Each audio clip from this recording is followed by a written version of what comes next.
Hey, this is Redban, and you're listening to the Death Squad Podcast Network. This episode of Muff Said and all the podcasts that we do here at Death Squad can always be found on our website, deathsquad.tv.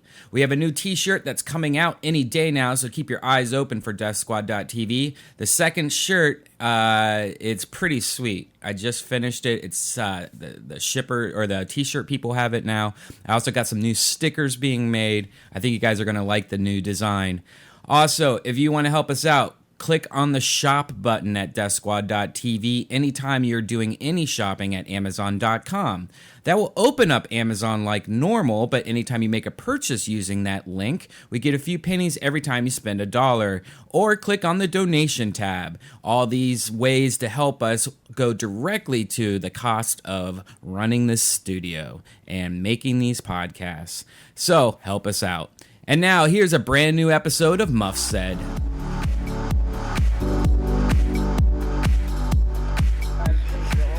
Hey, this is Redban coming to you live from Death Squad Studios here in Pasadena, California for another edition of Muff Said. And we're just going to give it right to Ryan. Ryan, how you doing today? I am so excited to have in studio and on the phone the creators of the totally hand-drawn 100% American-made Superjail.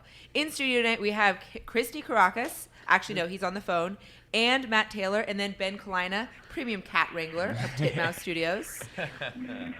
So for those of you that aren't familiar with Superjail, its descriptor on IMDb says, in a surreal world, a large maximum security prison which houses thousands of dangerous inmates is run by an eccentric warden and his equally odd staff. Or as creator Christy Karacas says, if Willy Wonka had a jail instead of a chocolate factory. So welcome to the show. Thanks for having us. Thanks. It's awesome. Hey, how you doing? Cool. Hey, Christy. Hey, dude. What's up? This is Matt. So Christy, your reputation precedes you. Are you standing outside a bar right now? I am. Well, I'm actually. This is really funny because I'm actually. We're on the third season of Superjail right now. It's one of our storyboarders. His last day is tomorrow. He's moving back to Providence. So I took him out to dinner in Koreatown. So it's me and my storyboard team in Koreatown getting really wasted and eating Korean barbecue. And no joke, they sat us in the very back of the bar. So I think I was missing all the phone calls. And then when I finally got it, it's funny because PD's call came through, and I was like, oh, PD's calling to see how the meal. PD's the producer of Superjail in the New York side. So we're like, I said this guy Phil, and I go, Phil, pick up, pretend you're me. And then he looks at me really funny. He goes, he sounds mad. And I, where are you? They're trying to call you for the podcast. And I go, oh, fuck, I totally forgot. And then I was trying to get with you guys. The phone was all weird. Then I just realized I was like, I should probably go outside. So anyways, yeah, I'm outside I don't know if anyone's familiar with New York City, but the 32nd Street's kind of like one block of all like Korean restaurants and bars and karaoke. We and all are that. really happy to have you here, and I am so sorry for taking you away from your dinner. So No. We're actually at the end of it. I took a dick, and I'm like, I've just been like, these guys are young. Look, I'm 37. These guys are like 23, 24. And I'm like, you guys want to get another round? Like, oh, I don't know. I'm like, what are you talking about? Like, this is your like fun dinner party. Like, you're not paying for it. Come on. And it's funny. I feel like these kids, they don't know how to party anymore. So John Schnepp told me to ask you about Venice. Also, Venice? Yes, I'm supposed to ask you about Venice. And where is Potato Face? Wait, Venice, like Italy? Like I don't know. That's all I got on the Twitters. I figured we're going to keep it surreal and weird in the theme of your amazing show, Superjail. I think he's fucking doing. What's the other question? Potatoes or something? Where is Potato Face? Where's what? All right, moving on. Where did the idea from Superjail come from? The word was potato face. Oh, Potato Face. I don't know. I love John Schnepp, by the way. I just want to say that. So where did you get the idea from Superjail from? Well, honestly, it's funny. When we met with Adult Swim, we did this short called Bar. Me and Steve Warbrick, he's my partner. We did this short called Bar Fight, and Adult Swim had seen it. This guy Dave Hughes, he's an editor. He edited this short we did, and he works at Adult Swim now. He did Perfect Hair Forever, and he does that new one that kind of, I can't remember what it's called. It's a late night weirdo show. It's really fucking awesome. off the air, on the air or something. But he does he showed them and they were psyched. So the development guy came to meet with us, and then I had an old pitch that was it was kind of like an animated reality show, and this is way back when like, you know, the only reality shows was like Survivor and like Real World. It wasn't so many reality shows. Maybe The Bachelor was out, but I had this jail show, and it was kind of like an animated, like, you know, if you could survive in jail, you know, you go down to the last person. And he was like, it's too mainstream. And we were at the meeting, and I was like, well, what if it's just like the craziest jail ever made, like a super jail, and it's just really, you know, basically what you said before. I was like, what if it's like you know, I love kids stuff. I love Dr. Seuss. I love like kids books and all that kind of crazy shit, and psychedelic stuff too. And a lot of the kids stuff's very psychedelic. And I was like, what if it's just like a kids show, but it's like the craziest, most creepy, frightening jail ever? And he was like, yeah. I mean, we were in a bar. We were just like talking it out. Like, yeah. He goes, come back next week. Like, just do some drawings and think about it. Come back. And it was really so casual and off the cuff. It wasn't like a, you know, I have this crazy idea. It's more like, well, what if it was this? So it's kind of just this awesome, lucky moment of being like, I don't know, what if it's this, you know? So, and also, you know, if you've seen bar fights, the idea of there's a fight every week. Like every week there's like a little riot, you know, where with some kind of stream of conscious animation and kind of, you know, I got into your show very visual show because I was at Penthouse Studios, and I showed up an hour before my call time, which never happens. And the makeup artist had put on Superjail on the television screen in the makeup room, which is an odd choice, I have to say. And so before I even got in the makeup chair, I saw like 30 plus murders. And even though Titmouse had just been on, you know, just the week previous with John Schnepp and Antonio, I was like, oh my gosh, this is the best show ever. And I need to talk to the creators. Here we are today.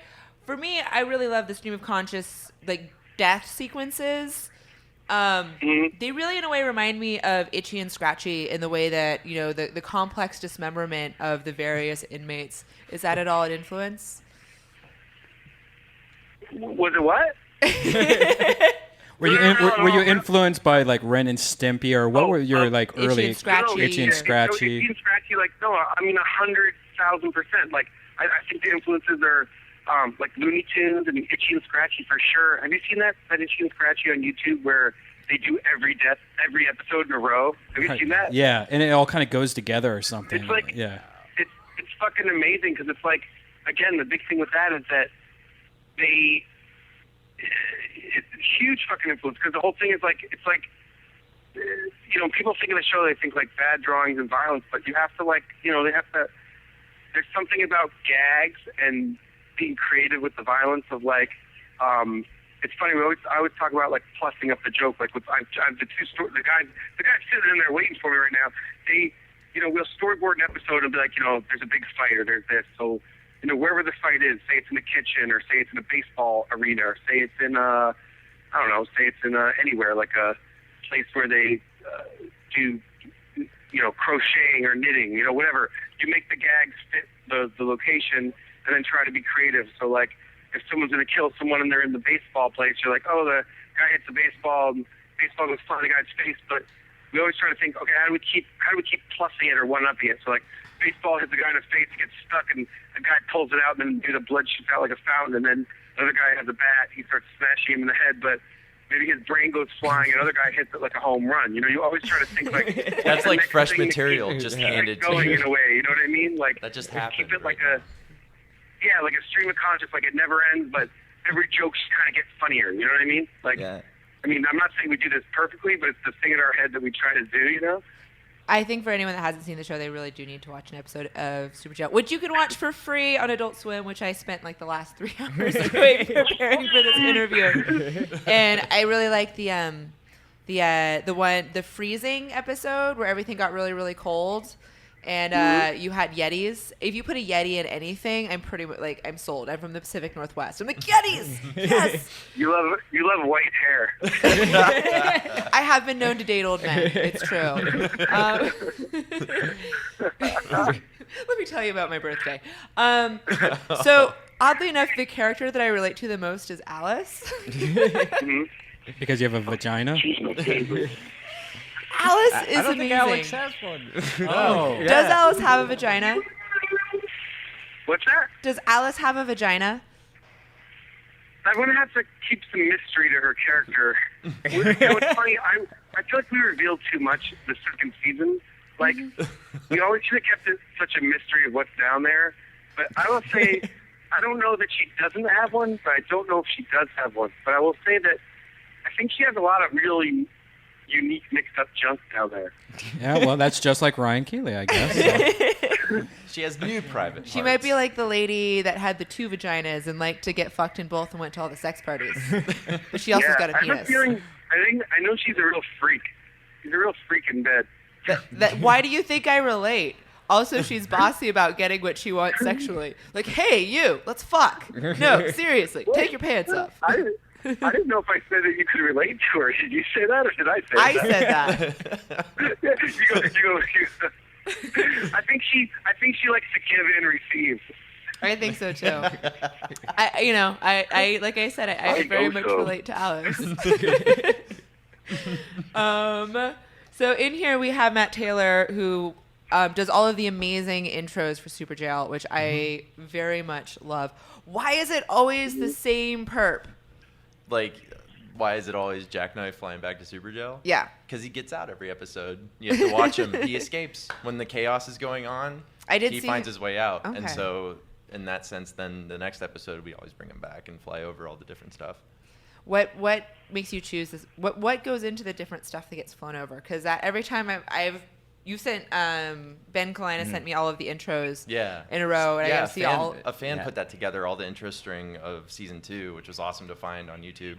I loved watching all of the landscape that what's his name, Jackknife. Mm-hmm. Jackknife flies over. But my favorite part is that of the intros that I've watched, I haven't watched that much of the series. Like I said, I only got to watch it in the makeup room and then again today. Cool. Which is actually kind of a lot because it was a long day. Yeah, it's a lot to take in. I love how sexual this show is. There's nothing that makes me happier than dirty cartoons.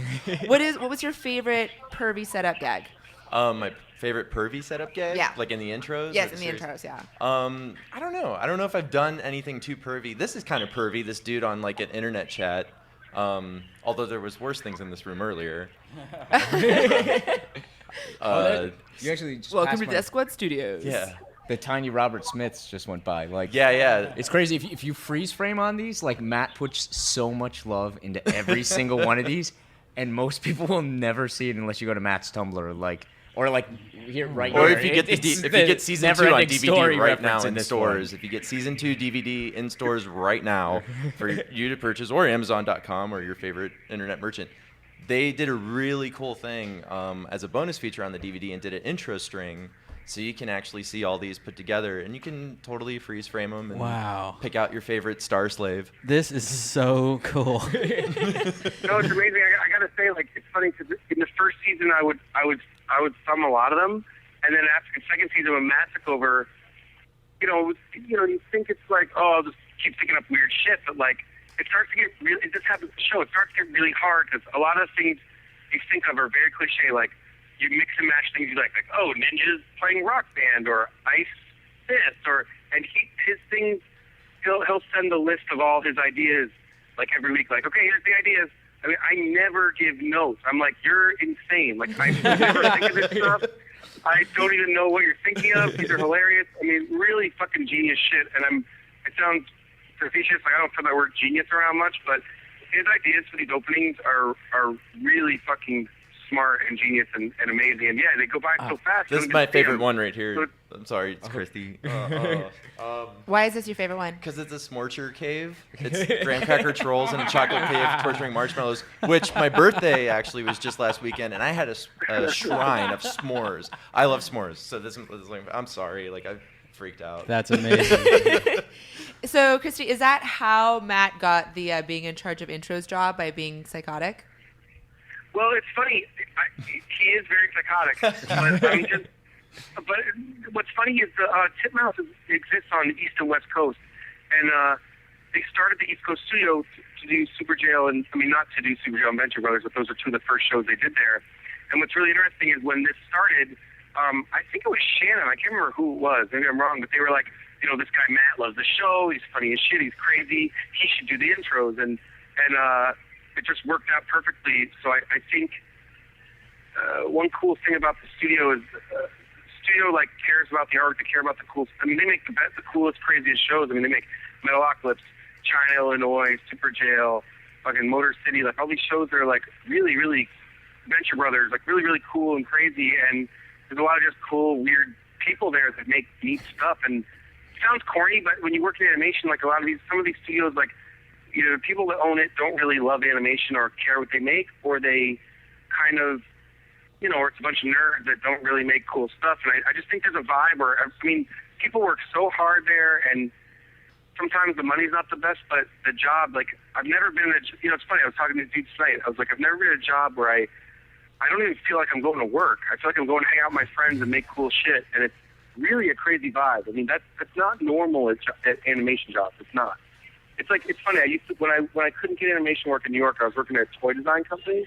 It was toy design and toy package design, and it was funny. So I got the job in my head. I was like, oh, toys. It's gonna be this really happy, fun job, and it was this horrible, horrible fucking experience of the worst people I ever worked with in my life, and crappy, dumb shit, and I don't forget to swear on the show, but with Titmouse with these shows, it's it's amazing. I mean, it's not like I'm jizzing a fucking work stick right now, but it isn't bullshit. I mean, I'm I have no reason to kiss Titmouse's ass, but they're the best. What we always talk about at the studio is and going back to what you said, it's all trust. Chris P has an amazing amount of trust for his artists, which is why things look so good. Like what you do with Matt with these intros, you just hand it over to him, and then if you just hand something over to someone, they're gonna make cool shit. They want to make really cool looking cartoons.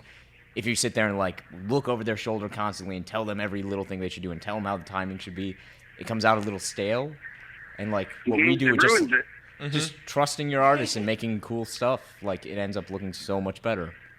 You just gave me a new addiction, and that's stopping every 3 seconds in your intros and trying to find every single thing. Because I'm like that when it comes to art, especially with weird video games like Katamari and stuff like that. I'm always trying to look at every little detail of that game because there's so much little things in that game.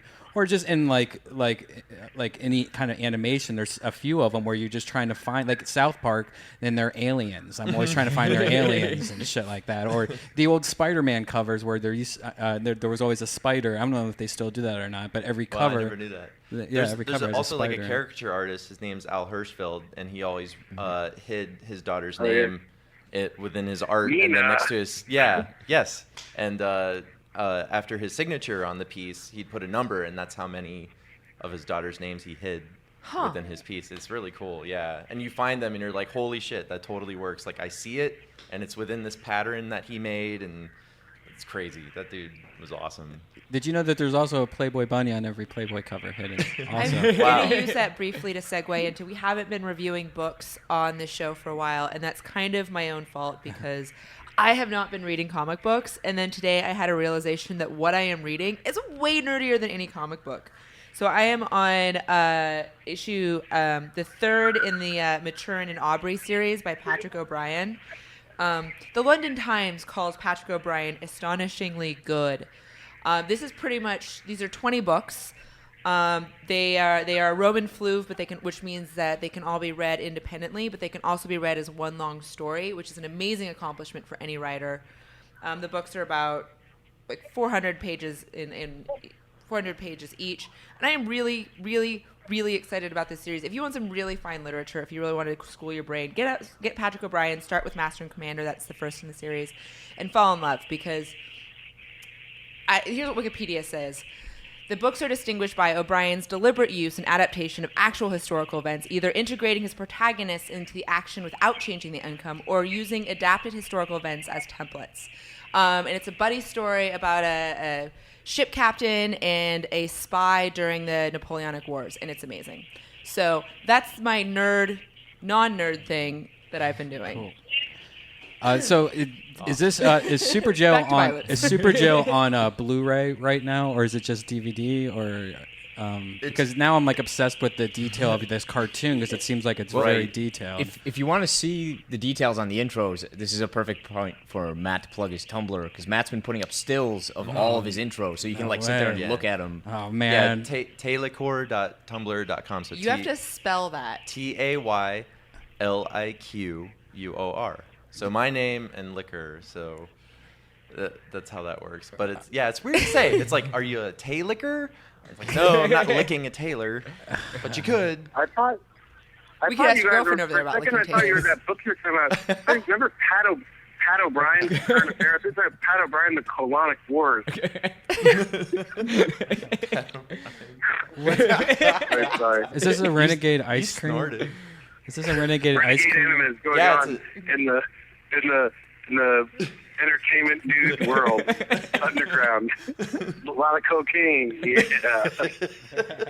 I don't know. If I was to do drugs and watch your show, I'd want ketamine. What's going on in this still right here from the opening of Superjail season 2? That's a zombie popsicle apocalypse and the one surviving ice cream cone to shoot them all. He's wrecked his van. Oh my god, this is so fucking sounds like a whole other show, like Ice Cream Zombie. Ice cream, they die. That'd be fucking awesome. Let's do it, man. It makes me think of that old Gary Larson cartoon when potato salad goes bad. Yeah, right. The end of Superjail, you guys should just pitch every single layout as a new show. Yeah, right. Oh, that's great. Like you guys have like 50 new show ideas just from the intro. I know. And so if we ever find out the show's ending, something really crazy is going to happen. Yeah. Wait, how long is this podcast for? 5 an hour hours. or something? 5 hours. You know what? Thank you, Christy. Thank you so much for coming. I know you have drinking to do, and you're standing on a corner in the middle of the night. I feel bad. in New I York. want to talk all night. I feel so guilty because I've let these. Look, I don't want to be an ageist, but I'm 37. I have these two 23-year-old little sweet guys sitting at the bar waiting for me that are kind of not drinking as much as me. I'm going to try to go in there and see if the phone works now because we were trying to skip before. if I hang up, I'll call back. Will that No.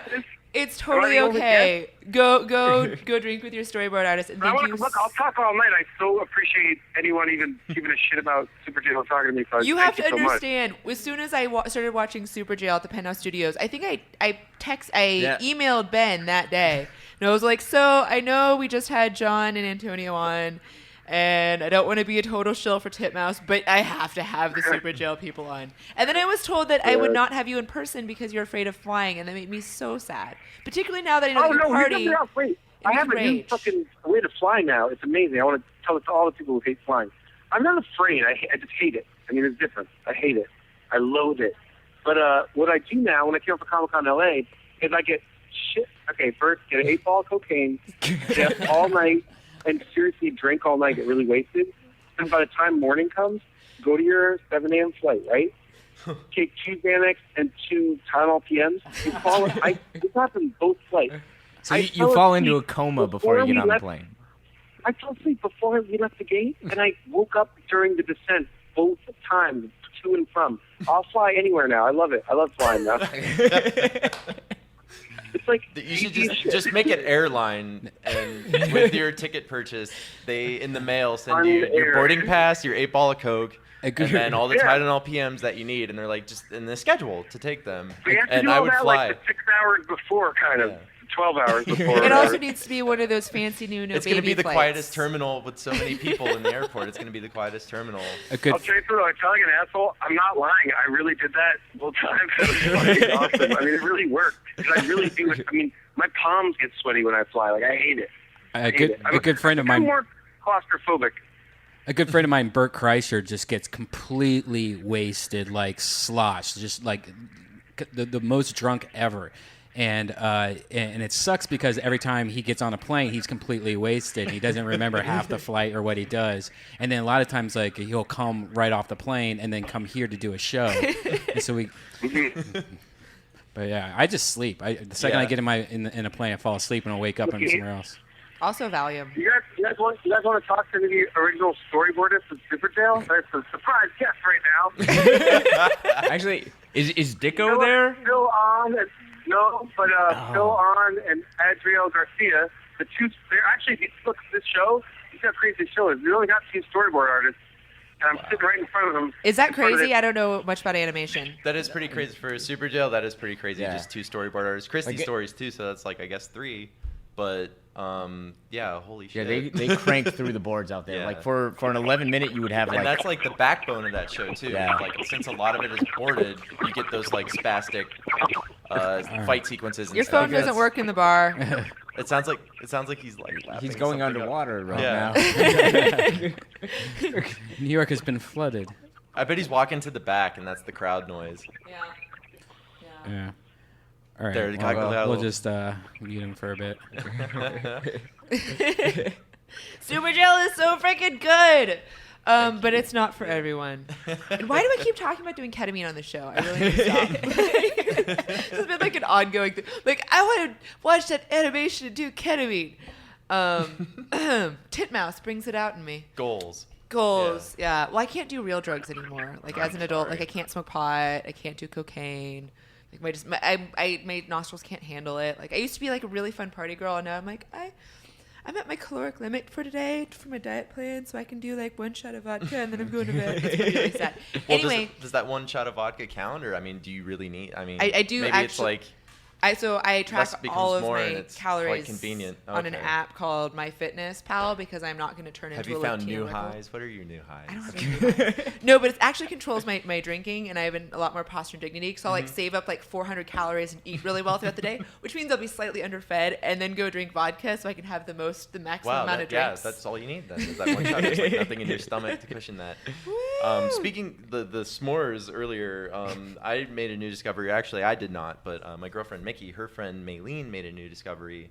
Part of my s'more shrine had like s'mores Pop-Tarts in it, and she made a s'more out of that s'mores Pop-Tart. So it was a s'mores Pop-Tart s'more. And was there still chocolate in it too? Oh yeah, everything. Yeah, so it's like you take 2 s'mores Pop-Tarts and you put chocolate and then the marshmallow between those 2 s'mores Pop-Tarts and you eat it. That sounds amazing. Somehow not die. My favorite s'more thing that I did when I was a kid is that I was raised by hippies, so if we wanted anything with like sugar in it, we had to like make it from scratch. So I knew how to make frosting from a very early age. Awesome. So I used to like to get, and I'd like save up like money to go and like get marshmallows, so I could get graham crackers, and I'd make chocolate frosting, and then I'd make a microwave s'mores that way. Wow. That was my jam. So you worked on the Community episode, Paradigms of Human Memory. Yeah. That is that or is that not the video game episode? No, that's the fake clip show episode. Okay. Yeah, and then there's clips of the dean coming in with different costumes. Yes. And Jeff sort of tells him off. And as revenge, the cartoon we did at the end was supposed to be like the dean made a cartoon about schooling Jeff on how to treat everybody well. So I worked on that. My friend Mike Chillian got me that gig, and then I worked along with my buddy Brian Newton and Justin Roiland on that. So it was cool.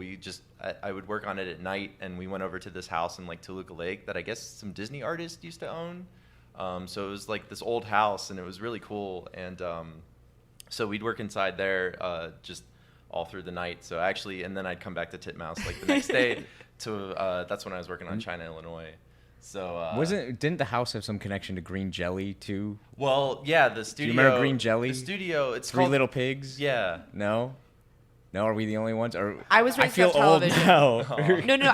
I was raised without TV, and then I spent my entire adult life catching up on all the nerd things that I couldn't do as a teenager. Well, if you haven't heard of Green Jelly, they used to be called Green Jello, but they were going to be called. Yeah. They were going to get sued by Jello.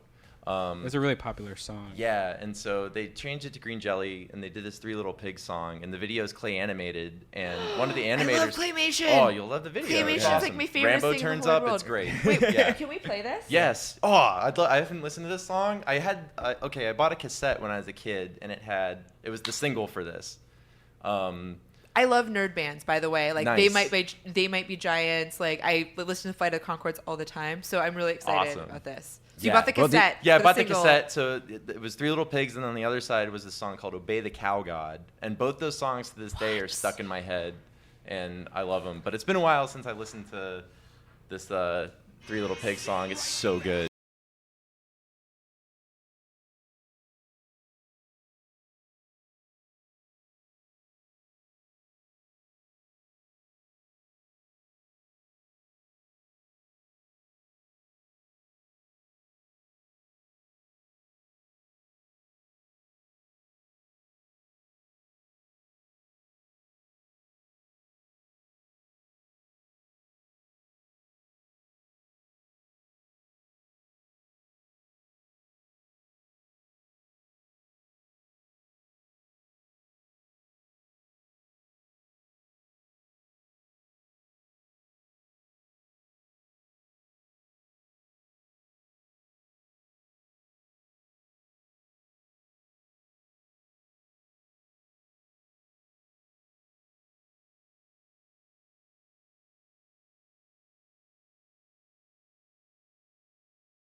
whole thing. I love that. That is so magical for so many reasons. So you never knew about that? I did not know about that. Just got to introduce you to that.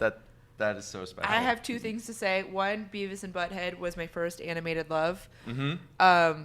After that, Ninja Scroll. But which Scroll is awesome. That's a weird pairing. That's awesome, but that's weird. Well, it was when I was like 9. I had enough social skills to start making friends with people because I didn't have any friends until I was like in the 5th grade. And then at like 9, like I had like some friends, and so I'd like watch TV at their houses. So I was so of course right off the bat I get Beavis and Butthead and Ninja Scroll. So my brain has been melted ever since. Would Titmus ever do a claymation?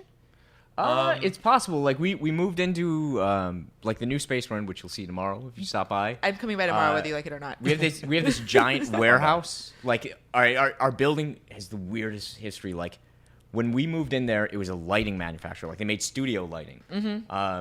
And the weird part about that was that the guy who owned it lived upstairs. Like So we have this apartment. We have this giant warehouse. We have this giant warehouse, and then we have a 2-story building where they used to do fabrication for like lighting manufacturing. And you'd walk upstairs, and you'd open this door, and you'd suddenly be in a walk-in closet, and it was like you were magically teleported to the valley in some bad stucco apartment. It's like Beetlejuice. Like you step outside, and it's like you get eaten by the sandworms. This dude lived there with he was like 70 or 80 years old, and he lived there with his mail-order bride above his lighting manufacturer shop.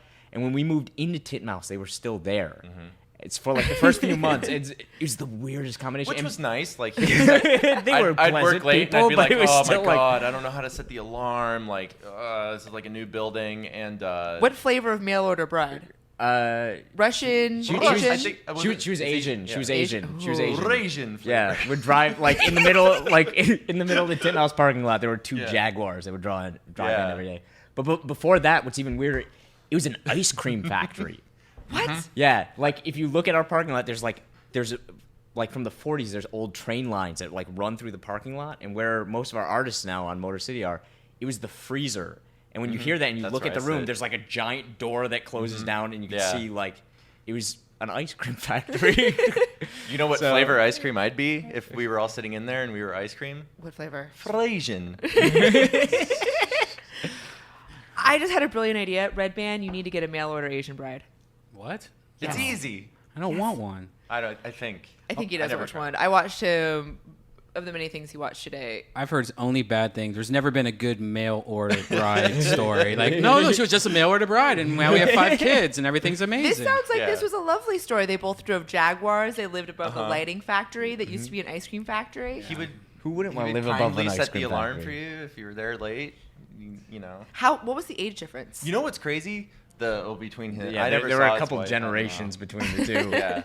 The craziest thing is he had this apartment, so he lived there, and what was the living room, after he moved out, we would go in there, and there's like a nice deck you can go out on and stuff, but you'd walk through what was his like living room, and several weeks after we got the building, the ceiling, it rained. It was like the first rain of the season. It was like during the summer, and after that first rain, so much happened to that building. One of the instances was the ceiling in his living room collapsed. Oh my and gosh. I was like, he was just living here.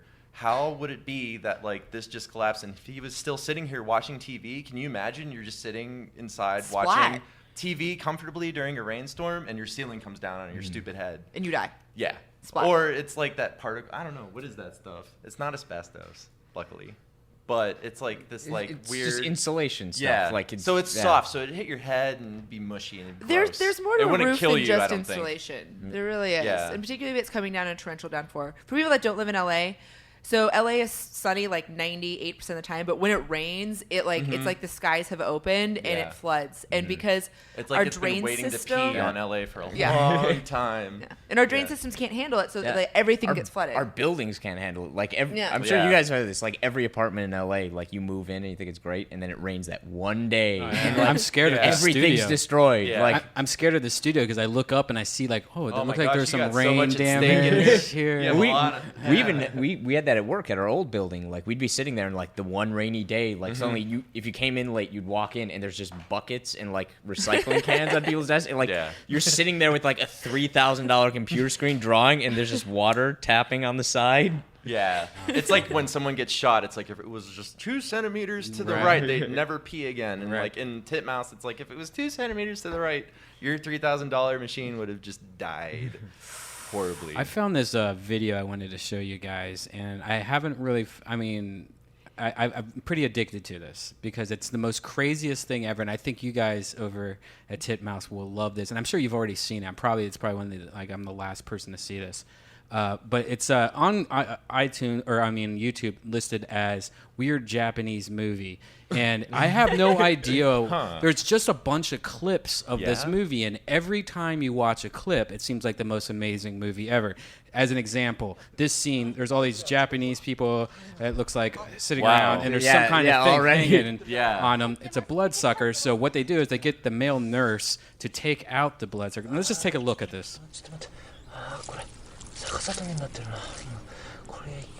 Whoa, it's tubed in there. I have not seen this, but holy shit. I think I know what's going to happen. What? He's going to fuck her arm. Whoa. And so, yeah, that's that his is first true. reaction. Should be. I am ashamed. and so now there's this like little creature that's hanging from this girl's arm, and so there's this doctor's like all like, oh, this is a piece of shit little thing here, and then they kind of get into like a little conversation back and forth. Yeah. And then he threatens to. Patiently wait until her arm above her head the whole time. Right. だからお前子供しか愛せなくなっちゃったんだろお前お前その自分が子供の頃から成長してねえんじゃねえのかお前おっさんになってもよ So they're Look at having. those little arms. Adorable. It's very adorable, but what you're about to see is what makes this the best thing. He's gonna push the stomach of his creature. あいいのかよ押してよお前よ押すかお前この腹あふざけんなおねろほら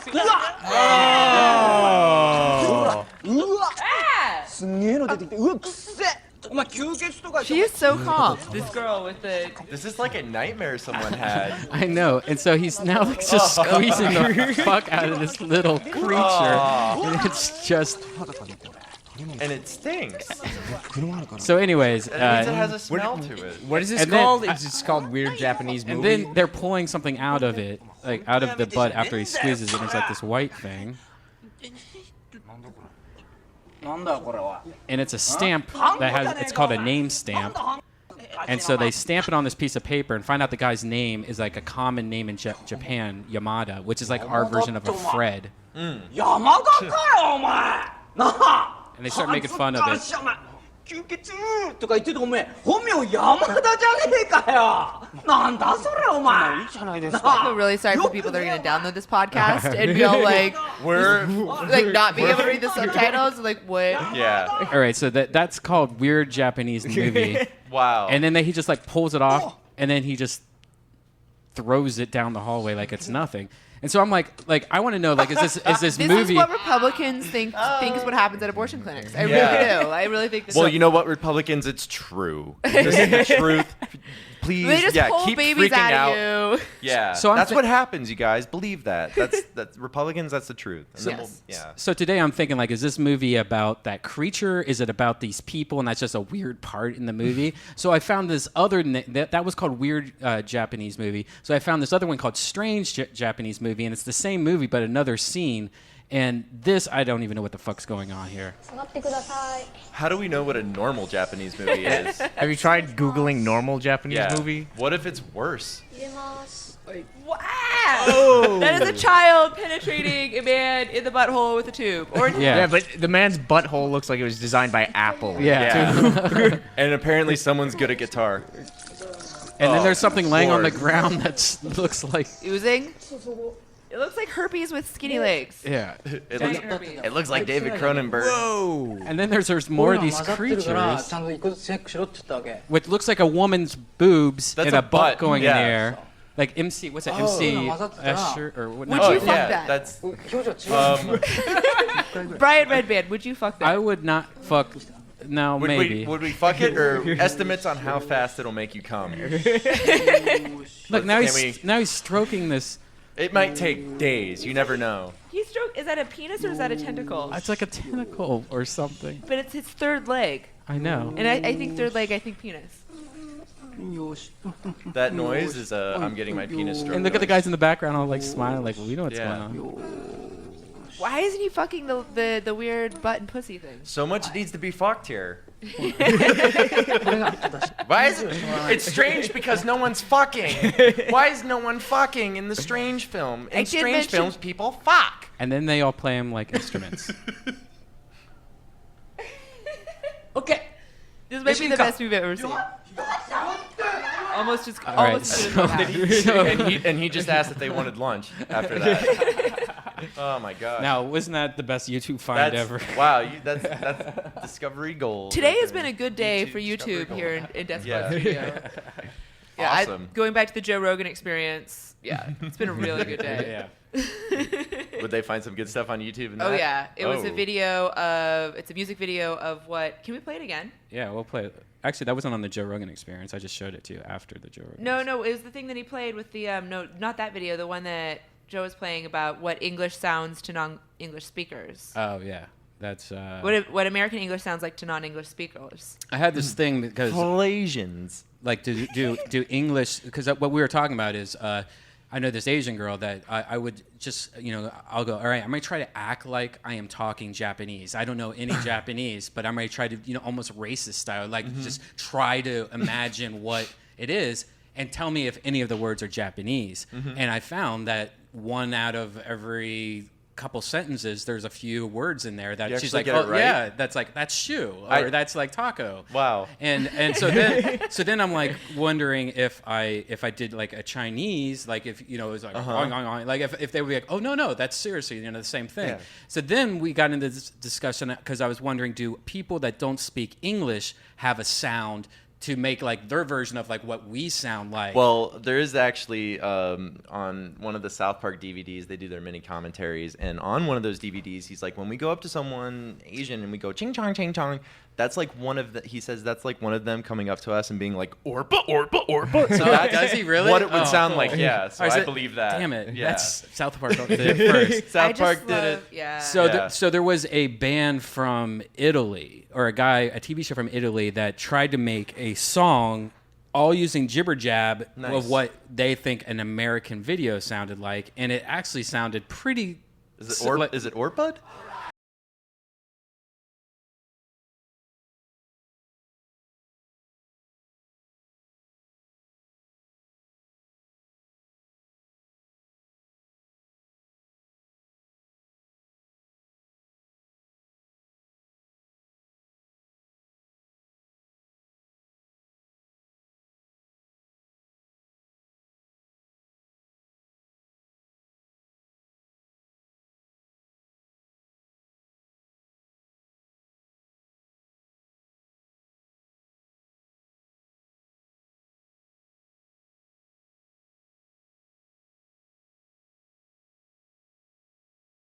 His tea. We can sit and interpret these lyrics if you want. Yeah, he's saying stuff. I did that once. I interpreted a German kid's video, and I did what I thought the kid was talking about. And they put it on the front page of MySpace back in the day, and everyone thought it was real. Everyone's like, "Why is this kid talking about this?" Because like I called it the song "Foot Pennies" or something like that, and it was supposed to be just a joke. What I thought this kid was singing about, and then MySpace for some reason back in the heyday put it on there, and everybody thought it was real. Do you guys still go back to your MySpace at all? I deleted it, and I now think it was the biggest mistake that I have ever made in my life. Why? Why do you think it's the biggest mistake? I missed my MySpace, and I had a lot of followers. I actually, it's like abandoned. Like you go back, and it's weird. Like, oh, I'm in 2007. Here's the video. You can see the day your MySpace died, and like on your comments wall, the last comment you got. Here's the video I did. With my two chefs, and I asked her face, let me see your run. I have no idea. I'm proud this kid has a boat. More kids like this with boats. And the whole idea was this kid had a foot fetish with this other kid. What? You were way. Because I'm thinking, what do fat German kids on a boat that sing about? So I made it really creepy, and everyone thought it was real. And this poor kid like tweeted or MySpaced me or whatever, and was just like very funny or whatever. That's all the kid with the boat wrote you. Yeah, that little what a kid. Sweet kid. Like I said, he deserves a boat. I wonder if that was really his boat. It probably was his boat. I wonder if that was really his two chefs. And what kinds of foods they can make. Yeah, MySpace, though, like you were talking about, going back to MySpace, and it's so sad. It's like abandoned. It's like Speaking of how abandoned MySpace is, so IGN is in the old MySpace offices. Oh, wow. And MySpace used to take up the whole building. It was MySpace. It's the MySpace AOL building in Beverly Hills. So needless to say, like there's like the IGN quadrant, and everything else is empty cuticles. And it is so empty and weird and fucked up that we shot... I don't know if you guys ever saw this, but I shot a trailer for Dead Rising. Nice. What was the one with Uranus Zone? Is that Dead Rising? I don't know. What happens in the Uranus Zone? It's a sandbox style zombie killing spree. Dang. And so we shot like a funny video, some branded content for IGN in the old MySpace thing. Nice. Full of zombies. Dead Rising does well. Everybody plays I think it was game. Dead Rising. Yeah. It wasn't the one. Dead. Now I want to know. Dead Rising. Dead Rising 2. Uranus. Yes, Dead Rising 2. Uranus Zone. Like they got the hand on the cover. I know that game. Yeah, that's how dead MySpace is. They're filming zombie Left 4 shit Dead there. is the same thing, right? I think so. Maybe I'm fucking up my games. There it is. Well, Dead Space, same thing. Yeah. Tired, cranky, aimless? Join me at the all-new Uranus Zone amusement park. Oh my gosh, that looks fun fun for everyone. We got games, we got rides, we got all the brains you can eat. And we'd like to clear up any absurd rumors of hostile human presence at our park. The Uranus Zone is strictly for zombies only. I'm going to Uranus Zone. Frank West is back in an all-new playground. I'm actually twice in this video. With crazy Closely, I played 2 different people. Hence the wig. The return of photography. And unlimited time with the all-new sandbox mode. There's never been a worse time. That's a good game. I actually bought that. That is a good. Yeah, that game's fun. That's like one of the first Xbox 360 games I got to play. That was cool. Like, do you guys game a lot? I try to. It's really tough with work and everything, like to really keep a good game balance. But I am playing Max Payne 3 right now, which I'm having a blast with. And like, it's a nice long game. Like, every time I think it's coming to a close, there's like a whole new chapter that opens up. And yeah, I've had an awesome time playing that game. You must have a lot of long hours. Do you listen to podcasts a lot or something like that? I do. I listen to tons of podcasts. Yeah, all of the animators in the studio have their headphones on all day. There's so much to listen to. Podcast fanatics. Yeah. Like, above anything else, like no one's listening to music. Yeah. A lot of people are watching Netflix, but like I would say overall, everyone is listening to podcasts. It's really strange. Like you'll go into a dailies meeting, and then suddenly everyone will be talking about something they heard on Radio Lab. It turns into the nerdiest dailies ever. But like, yeah, that's cool. That just reminded me to get Radio Lab on my iTunes. I'm a Planet Money addict. It's what I do when I have to photo edit. But yeah, there's definitely like a ton of podcasts out there to listen to, and it can podcasts can fuel my whole day. I actually really enjoy listening to them because it's sort of like I don't have to worry about like playing something while I'm working. Like I generally like to listen to music or something, but the music gets about, old. Music gets old, and it's like I want to know what's going on out there right now where I'm in here. So I like it because it's like uncensored Stern or something like that. Exactly. Yeah. Back in the day, that's what got me through my shitty jobs, was listening to Howard Stern when Yeah, he was I on like the Stern a radio. lot. Yeah. But then, sometimes if you go to the 7-Eleven near Titmouse, you see Melrose Larry Green. Yeah. I had a really nice conversation with him at 7-Eleven. He tried to fuck my ex-girlfriend. He did? Yeah. But he probably couldn't because he'd keep talking. Are we going to do this? No, just give me a second. I have something else to say. Yeah, he bombed her on Twitter. And it's funny because like she tells me all the people that are just like won't leave her alone on Twitter and stuff. And they got the celebrities and stuff. And I'm just like, really? Wow, that's crazy. How are you sticking with me instead of going out with David Lee Roth or something like that? You know? Like, wow, I guess that's crazy. I'm competing with people that I idol. Man, David Lee Roth. That's kind of exciting. Yeah.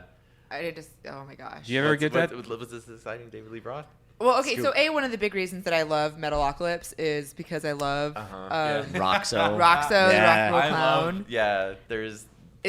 And his so Zaz Blaming Mataz band was totally like based off Van Halen, and like I love that still image of like him doing the David Lee Roth splits and like some dude in the Eddie Van Halen overalls, and like they all like that works so well. And it was so beautifully done. Yeah. And I didn't discover, because late bloomer, I wasn't allowed to listen to a lot of pop music either. That's a shame. So I didn't discover Van Halen until I was 21. No, until I was 19. I had just moved to Los Angeles. I had promptly gotten a boyfriend who was a bassist in a band and started doing a lot of cocaine with porno people. So like I remember like 1920, like pretty much all I did was like I'd put on like lucha libre masks, like blast lines, and do scissor kicks off the couch listening to 1920. A lot of people were doing that in 1920. I didn't, but the thing is I didn't discover Van Halen until that age, and like discovering them like right when you moved to Hollywood, like I got that like rock star boyfriend like within it's like my third week in Los Angeles, like out at the Roxy. Where does that fall on like getting the rock star boyfriend like record? Like what's the Guinness Book of World Records for getting quickly? A rock star boyfriend? Yeah. Well, he was an actual boyfriend we dated for like 2 years. It wasn't like a hookup. Yeah. So. But like how fast is like someone like you coming to LA and like how fast it takes? It's like maybe 3 weeks is like the fastest anybody's ever found. I think people have found someone faster. I'm kind of a I don't have a lot of game. My game is like, so like you're cool, you want to hang out? Okay, we've hung out for enough hours that like I'm down to put stuff places. You want to put stuff places? Well, that was good. Can we do that tomorrow? Awesome. That's good. That's good girl game. It doesn't work so well. No. Actually, I hooked up with someone earlier this week, and I got shut down for hooking up tomorrow. Oh, what? Rotten. What? I know. Very rotten. I know. Anyway, Motor City looks amazing. Yeah, I haven't seen it yet, but I saw the trailer. I saw the trailer. Trailer's awesome. So good. You know who did the music? Who did the music? Brendan Small. Love Brendan Small. Yeah. Big fan.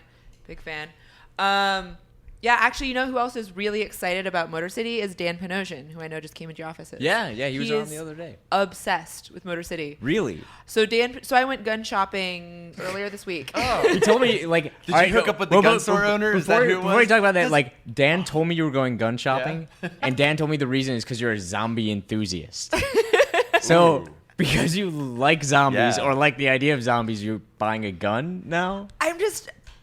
I'm really concerned about the apocalypse. And it's not that I'm concerned. It's just I'm confident enough to believe that I am going to survive the apocalypse. And so I'm going to get to live in a post-apocalyptic dystopian society, which is pretty much my lifelong dream. Like you live down the street from me in downtown. We're in the worst area. Like, the zombie apocalypse has already happened a block away from us. Which is why I went gun shopping. And you're just telling us this now, Ben? It's been happening? We gotta run! On. Oh, yeah, Get out of here! So, yes, I am a zombie I am a zombie enthusiast. And my big concern is I probably won't survive downtown LA. Because the thing is about living in downtown or living in Los Angeles is that our closest fresh water source is 2 hours north in Ojai. So how are we going to get out of the cesspool of Los Angeles, which is impossible to get around in on a daily basis anyway with the traffic, and survive that and get up to Ojai? I'll tell you how you do it. I have Arrowhead water I get delivered to my house. I have 15 of those jugs. Quit luring me to your house. So I think each jug lasts me a month. That's going to give me at least a year. So get to your house. No. You have to marry just me. leave him alone if the zombie apocalypse happens. One day you're going to wish you married that man. Well, when I watch those like crazy couponer shows, like all I can think about is like how excited I want to find out where all the couponers live, so I can plot my zombie apocalypse survival plans around raiding all the the couponer houses. Make a Groupon.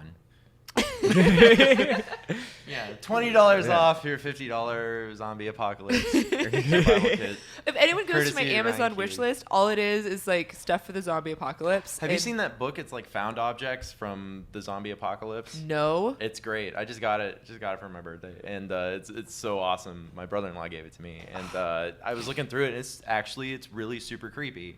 I was like, this is cool, sort of gimmicky. And then looking at it, there's like a note, and it's funny how some of the notes work, but there's a note that says like, Jack's been bit. I took him to the doctor. Dinner's in the fridge, and it's just like, oh, you don't even know what's happening. And there's so much to be said, like between the lines of like that note, and like without even saying it's like on the fridge, you just imagine all of a sudden like it's magneted onto the fridge.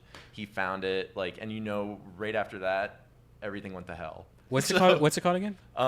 It's Found Objects from the Zombie Apocalypse? It's Found Objects from the Zombie Apocalypse, but the book has like a specific name that's slipping me right now. But it's like Found Objects from the Dead or something like that. Those for me are always the most touching moments. Like I'm obsessed with Walking Dead, the comic book, not the show. I don't watch the show because it just makes me angry. Oh, really? What didn't you like? The first season wasn't good, and so I just like the first season. The first season was a good one. Yeah. The second one was like nothing happened. But that's sort of what happens. But the thing is, this barn that dude's in denial. It takes a while, and but then they were like, it was like they blew their budget in the first episode, and then nothing happened for like 7 episodes. There's also problems on that show and stuff too. But I mean, I don't know. I wanted to hang in. I wanted to, I knew it was going somewhere, so I hung in there. But it was definitely like just get there. Yeah. For me, I'm actually reading them in the hardback trade, so I'm super spacing out my Walking Dead because when I get them, leave me alone. And I hate getting. I don't read floppies because it's just that they just go too quickly, and I get like 5 pages. I'm like, I need more story, so I only read in trade, and that one I'm spacing them out even more with the hardback trade. But the thing is that even the touching moments, back to what I think the touching moments is like when they go into these people's homes that have been like untouched. Yeah. And when now they're in the gated community and it's like this like weird post-apocalyptic dystopian society. And that's pretty much everything that I'm obsessed with in life is like surviving post-apocalyptic dystopian societies or just dystopian societies in general. Mm-hmm. And I don't know where my Well, you'll be ready. Have you seen that video game, The Last of Us? No. Have you seen that? It's probably too hard for me to play. No, well, it's not out yet. It's the guys that did Uncharted. Okay. Which was too hard for me to play. But it's like exactly what you want. It is fucking insane. It's like Walking Dead meets The Road. It's like I couldn't finish The Road. I got too sad. I was all by myself, and I had no one to hug me. Well, this is sad, and there's zombies. Yeah. So maybe the zombies will carry you. I don't know. Zombie hugs. I just really hope the apocalypse is a lot more like Tank Girl than anything else. Yeah. Yeah.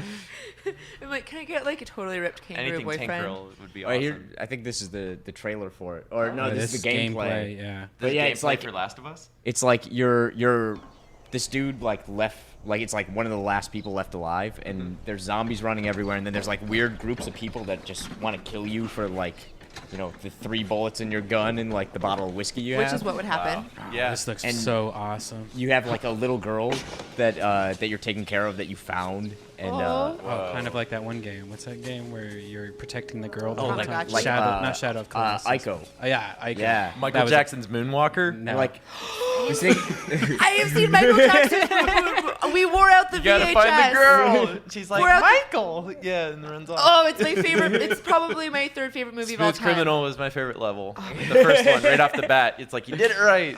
And then you get to play in the cemetery. Joe Pesci, he's selling drugs to kids. And with his spider map. Yeah. And the random rats running. Looks like here's somebody, not a zombie, but it looks like somebody that's trying to... It's crazy. Like, the interaction in here, like... This game would be too hard for me. We got to do a demo of it, and like the little girl, like, depending on what rooms you walk in, like, she picks up different stuff, and she'll save you. Like, it's crazy. Like, it's like playing a movie. Cool. Is this like this is gonna be like a game, or is it like a downloadable? It's a game. It's gonna be on PS3. Oh, this looks really good. I'll see you after Max Payne 3, Last of Us. I need a new video game. I have such a hard time because... What system what do you are you playing right Xbox. now? Okay. What am I playing right now? This is embarrassing. I'm playing Heyday, which is like a basic like... I don't even know Heyday. Yeah, no, it's a piece of crap bullshit. Because it's on an iPad and it's like one of those Tamagotchi style games, like it's like a Farmville or something like that. Oh, what's wrong with you? The problem is that on console games, I'm only good enough to play something like Fable. If it's harder than Fable, I cannot play it. And Fable's pretty freaking easy. Have you played through Diablo 3 yet? I need to get a mouse for Diablo 3. I'm playing on the trackpad. You're playing on the trackpad? Playing on the trackpad. I can play on the trackpad on my MacBook right now. Easiest game. Like, I go home at night and play serious? like an hour of Diablo 3. Like, I'm slowly inching my way through. But this is happening right now. It's kind of disappointing how easy it is. Like it's like that's perfect. The most casual game I've ever gotten is Diablo 3. Do I just need to log in, or do I need to download it, or what happens? I think you need to download it. Okay, create an account. I'll figure this out after the show. Yeah, it seems pretty involved. Happening. Let's run it. Buy now. Buy now. Right now. Yeah, it's at 10% downloaded. What would you like your password to be? Say your password for everyone so they can go on too and you can share. Oh my gosh. I'm so excited. So it's really that easy? And I can play it on my trackpad? Really, really, really easy. Because all you're doing is like click, click, click. Ben click, Kalina, click. you are a life ruiner, and I love you for it. I think I just saw Ryan Keely in Saints Row. Oh. Did you? Yeah. No, I'm in Saints Row. Yeah. You can't play me, but I you wanted can. how are you in tell you like Saints turn Row? around, let's see, but you can't. It's the video. I thought he was playing. There. I thought I saw you at the very beginning. That looks like Nikki Benz. Oh yeah, that is me. Right there. Yeah, that's me right there.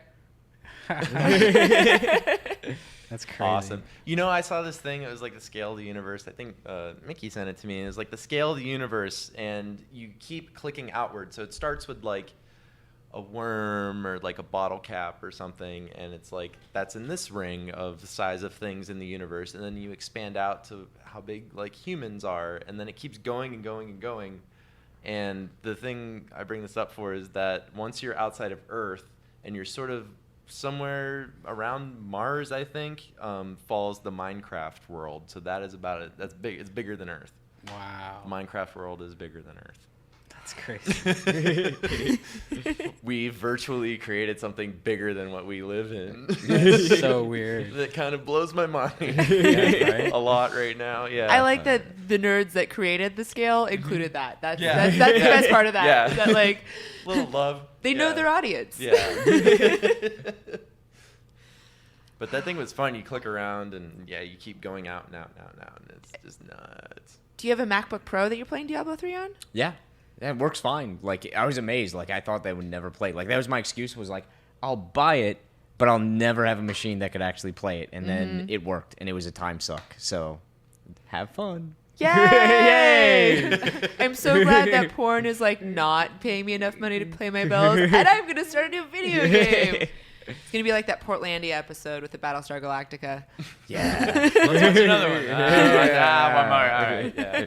That happens a lot. I just started rewatching the Doctor Who's. Oh. I got started on the Tom Bakers, but I had to return the DVDs. I'm kind of sad about that. Well, they're like all on Netflix at this point. Yeah, aren't I think they? you or can most. stream Do you live downtown? Yeah. Do you have AT&T as your wireless provider or as your internet provider? Yeah, unfortunately, yeah. How they have not worked for a week? I canceled them and I went over to the cable because they suck. They'll never come out to service you. Like if it goes off, like mine went out and it was out for a month. And then they'd come by and like I'd skip work to like sit and wait for the cable guy or the internet guy. They'd never show up. So like, I just cancel it and move on. Like find some other solution. I called the cancellation department. I think was this yesterday or the day before. I called and I'm like, "Fuck you," because I already called them. I was like, "My service isn't working." So they sent someone out 3 weeks later. 3 weeks later, so they come and it like works for a week and then it goes out again. And I call them and I'm like, da da da da. I'm like, I work from home. All I do is I FTP like large media files. Wow. Like, yeah. I have an internet pornography website. I just got in trouble. I got an email from my internet provider, Charter, and they're like, "You're downloading too much," and it was like, "No, I'm not." Like just a show here or there, but like nothing crazy. And like I've been doing it for a while, and just to catch up on my Mad Men's and stuff. Are you stealing content? No. Okay. No, it means like through iTunes. I have family that pays for cable. So yeah, like how does that work? Internet piracy took my job. Really? Yeah, I I'm can sorry. no longer make a living getting naked and fucking ladies on the internet because of internet piracy. Well, I'm not. Here's the way that you get over internet piracy: make a show, get low ratings, and then you'll find that you're buying everything on iTunes. Yeah, that's what happens. I have iTunes season passes for everything now. There's something about music, like I still buy CDs and stuff. Yeah. Like Mad Men's good. I'll buy the DVD. I want to hear them talk about those episodes. They're good. Commentary, you can't get that when you pirate. No one tells you about anything when you're a pirate. Evil pirate. But no, I want to say my story about AT&T. So I called. I said I was canceling. They're like, no. Because I threw a hissy fit. Because I spent a lot of money with them. Like I've got an international plan on my cell phone. Like all this shit. Because I'm afraid in case I have to hop on a plane tomorrow because I'm randomly going to be a spy. And I was like, they got someone out to my apartment same day, but the guy walked into my apartment. He's like, "There's nothing wrong with your internet." And I was like, "Yeah, there is." Like this. He's like, "I don't know." He's like, "I just think you don't know how to use the internet." He's like, "Do you know how to use a computer at all?" Like, literally berated me. So now, what? Yeah, I got berated. How do you not know how to use the internet, or how do you show him that the internet's not working? Like, how does he defend that? He swiped his iPad like over the area where my modem is, and he's all like, "My device says that there's been no service interruption at all."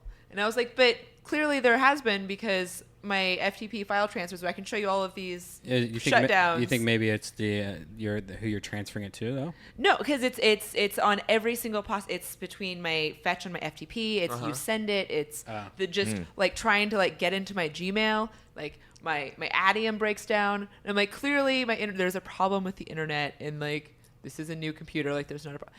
Berated me, and so now AT&T has given me such a good deal for the rest of the year. Have you tried just sneaking on Cole's internet across the street? Because that's when mine broke down. I live right next to LA Cafe, and for like 1 month I was just like, boy, you're more of a pirate than me. Yeah, just LA Cafe took care of all my work for a week. I live above a sandwich shop, and their internet sucks balls. Yeah. So I don't. I know. I like that place, the Sucks Balls Sandwich Shop. Yeah. They got to get Italian there. Sorry. Yeah. Anyway, so fuck AT&T. But the thing is that I have free internet for the rest of the year. So I'm like, I cannot like justifiably like spend this. It's going to be like $130 and set up with someone else. And I'm like, that's a bummer. So mad. Total bummer. Yeah. Anyway, that's not interesting to anyone but me. It's all right. Earlier you were mentioning that you like nerd music, like They Might Be Giants. Everything. Did you see that? You know MC Chris, right? Yes, he was our first interview on this show. Did he talk about him? No. Matt animated an MC Chris pilot that we did. Yeah, I helped animate on an MC Chris pilot. Is this the real deal thing that you're working on, or no? No, that's another thing. Yeah. MC Chris has an idea, and he got it Kickstarter funded. So I think he did they got it for it's like a little 6-minute dealie, and so I animated some parts on it, and then the rest was taken care of, I think, by this guy Miguel in New York, and Dave McGrath, I think, was like the producer on that. So we got that together, and it was pretty cool. Like I was working in LA, and it's sort of nice. Like the Titmouse New York and the Titmouse in LA can like intermingle and do these types of things. We do it on Superjail. So I was just working with these guys in New York and just doing shots and sending it off to them. And so, yeah, MC Chris put together this like 6-minute little sort of pitch. And there's a zombie apocalypse in it. Yeah, there's zombies in it. He animated zombies and stuff like that. Yeah, and so I guess Fuse is interested. Maybe not, but I don't know. But he's shopping not allowed around. To talk about it. Entities that shall not be named. There's a pilot that's been made, and there's a trailer on the internet, and hopefully something will happen with it.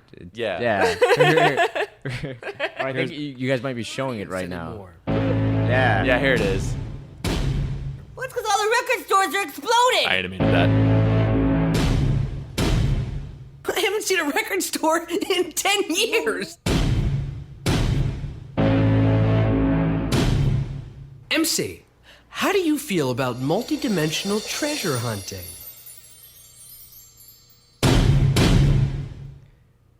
Yeah, that was the biggest teaser trailer. There's more than text in the actual 7 minutes. Yeah, but it's really cool what they set up, and I it's cool. It's using it's cool. It's also, if you're an MC Chris fan, like that they use the same guy in it that his CDs use. Like his his CDs are usually a skit. And then some music and another skit, and it's him and that other voice that was in the teaser trailer. Awesome. But yeah, you guys. It's just they went way over their goal on their Kickstarter. 71,000, I think. Wow. Those Kickstarters are insane now. Like we're looking at doing a new one now. Jonan Vasquez and I have been talking about doing one for a little while. Jonan, the guy that created Invader Zim, and Johnny the Homicidal Maniac. We might have something coming out soon, but like we were looking at it the other night doing some research, and like there's Kickstarters that are getting like hundreds and hundreds and hundreds of thousands of dollars. Like, did you see Dick Figures? Do you know Dick Figures? No. Dick Figures was created by... Sounds like something I'd watch. Yeah, I'm surprised you don't know. I like there's penises there. It's 6 Point Harness makes it. They're another Flash studio that we work with occasionally in Hollywood. but they've been doing it as like a YouTube short. Yeah. And they did a Kickstarter to do a feature-length version. It was like over $300,000. Wow. Like, that's insane, right? It's cool. I mean, like it's such a cool thing that's set up too. Like I love cool dick figures. Yeah. But yeah, I love that it's around. Like, and there's so many things starting to happen on there. I know that like Charlie Kaufman just got a project sort of through Kickstarter with Starburn Studios. Yeah, and Dan Harmon's on that too. That's Dan where I Harmon worked on the from community thing. Yeah. So they're going to be doing something with Charlie Kaufman. It's stop motion, clay animation. So there you go. Sold. Yeah. Totally sold. So yeah, that's awesome. And I know John Kay has something up there right now. And I did that one. Cool, dude. Yeah. John Kay is my favorite. Yeah. So I'd love to see that happen. So these things can happen. Like MC Chris now has like a cartoon out there because of this. So it's like, a lot of people. And then John Schnepp, who was here last week. Right, that's the Schnepp. Like right now we have a production in like full production at Tidmouse for Zenoscope. We're doing this Grimm Fairy Tales thing that Schnepp's producing. Yeah, he talked right? about that. That looks amazing based on the comic books. There's also, I mean, I love too what it does for like just like independent stuff. Like there's like some toys right now that I came across called OMFG figures. And I contributed to that. They actually got a Kickstarter fund to do Series 1, and now they're looking to do Series 2, and they're like the coolest fucking toys. Like they're sort of like the old like Muscle Men. Yeah, that's exactly what they remind. I was just gonna say the exact same thing. So cool. And so I was just like, I'm trying to tell so many people because I want Series 2 to happen. Dude, like, that's exactly what they are. Yeah. They're even the same color. But did you collect muscle growing up? I had those. I had like some soccer ball dude, and like I had a bunch of those guys. They were awesome. Balls. And then there's also like I think Monsters in My Pocket were another one. And if those are what I'm thinking of, they came in like you never knew what you're gonna get. They came in a package that had a dissolvable little green trash bag. So you had to put it in a bowl of water, and the trash bag would dissolve away, and you'd see which figure you got. So that was awesome. That was sort of like I had a bunch of those, and I think those are like sort of in the same like vein of style and stuff of that. So that's really cool. Yeah. Very cool. And it was always just like I want this one on the back, and then the trash bag would dissolve and it'd be like it's the one. Just magic and mystery. So I think that's our show. We are going to be gone for the next 2 weeks because I will be feature dancing. August 9th through 11th, I'm going to be at the Highlighter Show Club in Phoenix, Arizona, taking my clothes off, putting on a razzle-dazzle show. And then August 15th through the 19th, I will be at both Fantasy World and TDS Gold in Albuquerque, New Mexico. We'll be back August 23rd with Eric Rogers, a staff writer for Futurama. I want to thank our Titmouse, of course, our fabulous guests, Christy Karacas, Matt Taylor, and Ben Kalina. Cool, thank you. And, of course, my amazing co-host,